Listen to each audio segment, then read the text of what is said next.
शेख हसीना बांग्लादेश और प्रधानमंत्री की कुर्सी दोनों ही छोड़ चुकी है और फिलहाल भारत में है। हालांकि ये किसी को मालूम नहीं कि वे यहां से कब और कहां जाएंगी, क्योंकि खबरें ऐसी हैं कि ब्रिटेन ने उन्हें राजनीतिक शरण देने से इनकार कर दिया।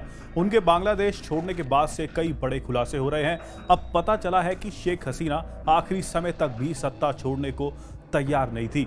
ये सामने आया है कि देश छोड़ने से पहले शेख हसीना ने आईजीपी की ओर इशारा करते हुए कहा था कि पुलिस अच्छा काम कर रही है। तब आईजीपी ने कहा था कि स्थिति इतनी गंभीर हो गई है कि पुलिस भी अब इतना सख्त रुख नहीं अपना सकेगी। बांग्लादेश की न्यूज वेबसाइट पोर्थो मालो ने बताया कि शीर्ष अधिकारियों ने उन्हें समझाने की कोशिश की कि अब हालात अब बलपूर्वक काबू नहीं किए जा सकते, लेकिन शेख हसीना ये मानने को तैयार नहीं थी। इसके बाद अधिकारियों ने एक अलग कमरे में उनकी बहन शेख रेहाना से बात की। उन्होंने उन्हें स्थिति समझाई और शेख हसीना को समझाने के लिए कहा। इसके बाद शेख रेहाना ने शेख हसीना से बात की, लेकिन वह सत्ता पर काबिज रहने पर अड़ी रही। इसके बाद किसी बड़े अधिकारी ने हसीना के बेटे सजीब वाजेद जॉय को बुलाया, जो विदेश में थे। इसके बाद जॉय ने अपनी मां से फोन पर बात की, तब कहीं जाकर शेख हसीना इस्तीफा देने को तैयार हो गई। हालांकि वे राष्ट्र को संबोधित एक भाषण भी देना चाहती थी। तब तक इंटेलिजेंस रिपोर्ट आ चुकी थी कि शाहबाग और उत्तरा से भारी संख्या में छात्रों ने मार्च शुरू कर दिया है। दूरी को देखते हुए अनुमान लगाया गया कि प्रदर्शनकारियों को शाहबाग से गढ़ भवन तक पहुंचने में 45 मिनट लगेंगे। ऐसे में हसीना का भाषण रिकॉर्ड करने के लिए पर्याप्त समय नहीं था। इसे ध्यान में रखते हुए शेख हसीना को भाषण रिकॉर्ड करने के लिए मना किया गया। इसके अलावा उन्हें 45 मिनट में वहां से निकलने के लिए भी कहा गया। इसके बाद शेख हसीना और उनकी बहन शेख रेहाना तेज गांव के पुराने एयरपोर्ट के हेलीपैड पर आई। उनका कुछ सामान वहां लादा गया और वे फिर बंग भवन चले गए। शेख हसीना ने वहां अपने इस्तीफे की औपचारिकता पूरी की और करीब 2:30 बजे शेख हसीना और उनकी छोटी बहन सैन्य हेलीकॉप्टर से भारत के लिए रवाना हो गई।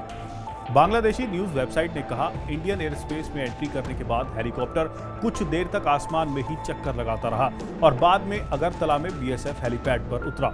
सोमवार 5:30 बजे शेख हसीना गाजियाबाद के हिंडन एयरबेस पर उतरी।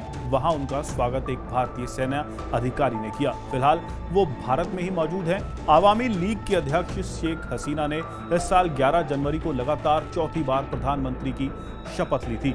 1996 में 7वें राष्ट्रीय संसद चुनाव के जरिए वे प्रधानमंत्री बनी।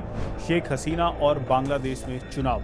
जब 2001 में बीएनबी ने चुनाव जीता तो आवामी लीग विपक्ष में बैठी और शेख हसीना संसद में विपक्ष की नेता थी। फिर 2008 में कार्यवाहक सरकार के तहत हुए चुनाव में जीतकर शेख हसीना फिर से प्रधानमंत्री बनी। 5 साल बाद 2014 में उन्होंने एक तरफा चुनाव कराया, जिसमें 173 उम्मीदवार निर्विरोध सांसद बन गए।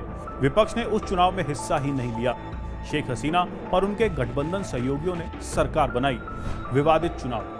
सबसे विवाद में 2018 के चुनाव रहे, जब हसीना एक बार फिर प्रधानमंत्री बनी। ऐसे आरोप लगाए गए कि वोटिंग से एक रात पहले ही वोट डलवाए जाने लगे, इसलिए इसे रात का चुनाव करार दिया गया। विपक्ष ने इस साल जनवरी के 12वें संसदीय चुनाव में भी हिस्सा नहीं लिया।